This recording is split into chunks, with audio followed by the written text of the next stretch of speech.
24వ అధ్యాయం. కుమార్జీ, మీ గురించి తెలుసుకోనివ్వరు.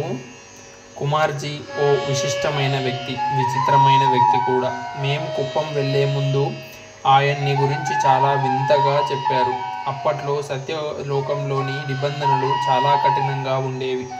మొదటి 3 రోజులు కుమార్జీ, కన్నన్జీ, రఘురాంజీ, సంజయ్, ఉమాజీ, కవితాజీ, సుష్మాజీ తరగతులు నిర్వహించటం, ధ్యాన మందిరంలోకి ప్రవేశంలో వడపోత, దాదాపు 50% ధ్యాన మందిరంలోకి వెళ్లకుండా ఫిల్టర్ చేయబడేవారు.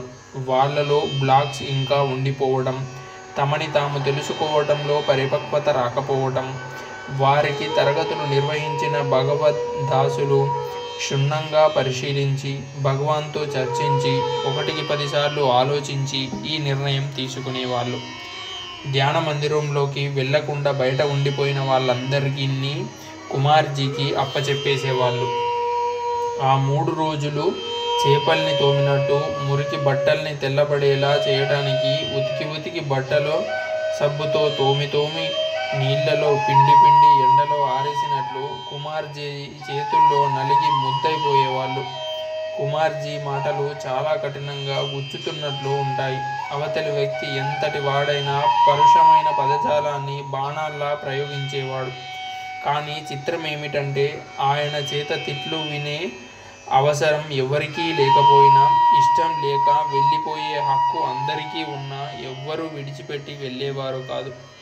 కుమార్జీ జీవిత విశ్లేషణ మదనంలో, ఆ మత్తులో ఆనందంతో ఊగిపోతూ ఉండేవారు.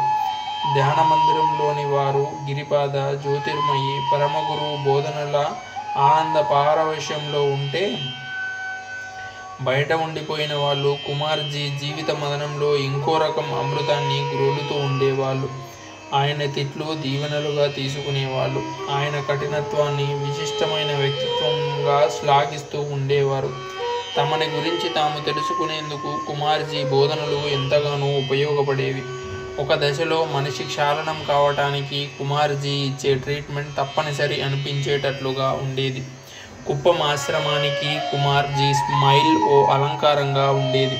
కొంతకాలం క్రితం విజయవాడలో ఆయన్ని కలుసుకోవటం తటస్థించింది. కల్కి కేంద్రంలో కుమార్జీని కలుసుకోవటానికి వెళ్ళాను. నేను అటూ ఇటూ చూస్తుండగా పక్కనుంచెవరో డాక్టర్ గారు బావున్నారా అంటూ పలకరించారు. తల త్రిప్పి చూసేసరికి దాదాపు 50 ఏళ్ళున్నట్లుగా ఉన్న మనిషి నీట్గా షేవ్ చేసుకొని, లుంగీ లాల్చీ వేసుకొని నా వైపు చిరునవ్వు ముఖంతో వస్తున్నారు. 1-2 క్షణాలు ఎవరో అర్థం కాలేదు. కానీ మొదలుకు వయసు బట్టి గుర్తించగలిగాను. కుప్పం వెళ్ళినప్పుడు గడ్డం ఉండేది, ఇప్పుడు లేదే. అదీగాక ఆశ్రమంలో ఉన్న 6 రోజులు ఆయనతో మెలిగే అవకాశం నాకు రాలేదు. మొదటి 3 రోజులు రఘురాంజీ మాకు శిక్షణ తీసుకున్నారు. మెస్కో, మా ఛాంబర్కు వెళ్ళేటప్పుడు దారిలో కుమార్జీ తారసపడినప్పుడు ఓహో ఆయన కుమార్జీనా అనుకోవడం తప్పితే మాట్లాడే అవకాశం లభించలేదు. 6వ రోజున శిక్షణ పూర్తయిపోయాక మిత్రులు రవీంద్ర గారితో కలిసి పరమగురువు శంకర్ భగవత్పాద గారితో ఇంటర్వ్యూ గురించి ప్రయత్నించినప్పుడు కుమార్జీ మాట్లాడడం జరిగింది. ఆ ఇంటర్వ్యూ కుమార్జీయే ఏర్పాటు చేశారు. ఆ మాటల సందర్భంలో కుమార్జీ నా గురించి కొంత తెలుసుకున్నారు. అప్పుడన్నారు, శిక్షణ ప్రారంభమయ్యే ముందు రాత్రి భగవాన్ లిస్ట్ చూస్తూ మిమ్మల్ని 3 చోట్లకు మార్చారు. మొదట నా దగ్గర అనుకున్నారు, తర్వాత కన్నన్జీ అనుకున్నారు. అదీ కాదనుకొని రఘురాంజీ దగ్గరికి మార్చారు. ఇంత చిన్న విషయాల గురించి కూడా భగవాన్ సునిశ్చితమైన నిర్ణయాలు తీసుకుంటారా అని ఆశ్చర్యపోయాను. 3 ఛాంబర్లలోకి నన్నెందుకు మార్చాలని అనుకున్నారో నాకు అర్థం కాలేదు. దాని గురించి తర్కించలేదు. అంతే మా ఇద్దరికి జరిగిన సంభాషణ. ఇప్పుడు గడ్డం లేకుండా నీట్గా షేవ్ చేసుకొని వేషభాషలో కూడా కొంచెం మార్పుతో కనబడేసరికి గుర్తుపట్టడం కొద్ది కష్టమయ్యింది. చక్కని తెలుగు మాట్లాడుతున్నారు.